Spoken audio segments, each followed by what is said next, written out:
न्याय के लिए न्याय शासन के सामने खड़े हुए। अब जब ये हमारा न्याय होगा तो हमारी किन बातों को मैटर करता है भाई, कौन सा केस हमारे ऊपर लगा हुआ है, कौन सी वो बात हमारे ऊपर लगी है, बाइबल इसके बारे में हमें क्या बताती है। आइए आज हम इस बात पर भी ध्यान करते हैं। हम निकालेंगे इब्रानियों की पुस्तक 9:27। बाइबल हमें किस तरीके से हर चीज के बारे में बताती है। टैग लगे हुए बहुत सारे आराम से। 9:27 आराम से निकाल लें पहले सब। हाँ निकाल। एक दौड़ती हुई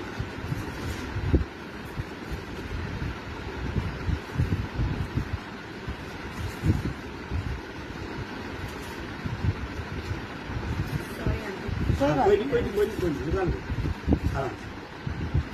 वो अच्छा लगता है फिर जब सब निकालते हैं ना, तो वो जो पढ़ने वाले को भी और सुनाने जैसे मनुष्य के लिए एक बार मरना और उसके बाद न्याय का होना नियुक्त है।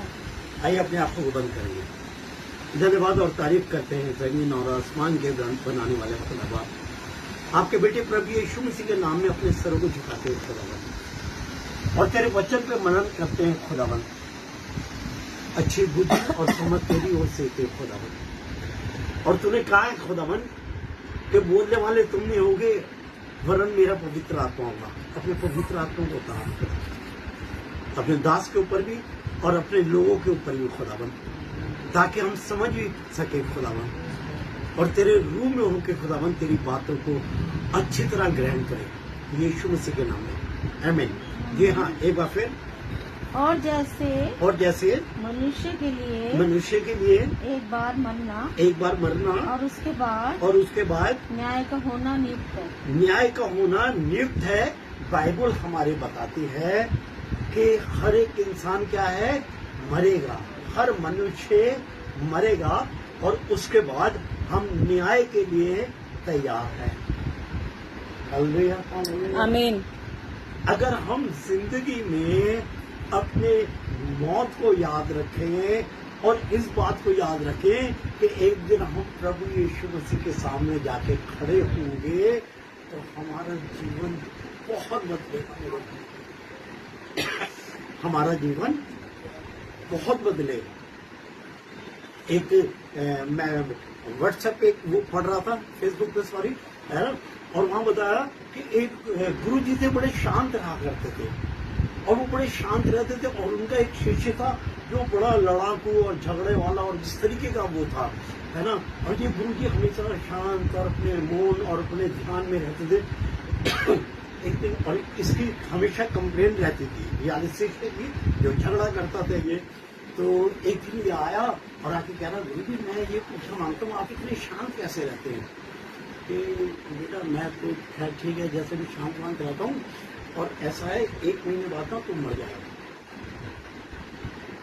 जब उसे ये बात पता चली सुबह के मैं 1 महीने बाद मर जाऊंगा, तो इस व्यक्ति ने उसी पल से हर एक के पास जाके, बहन मुझे माफ करना, अगर मेरे से कोई गलती हो, बच्चों मुझे माफ करना, बेटा मुझे माफ करना, आप मुझे माफ करना, अब सबसे माफिया मांगनी शुरू कर दी।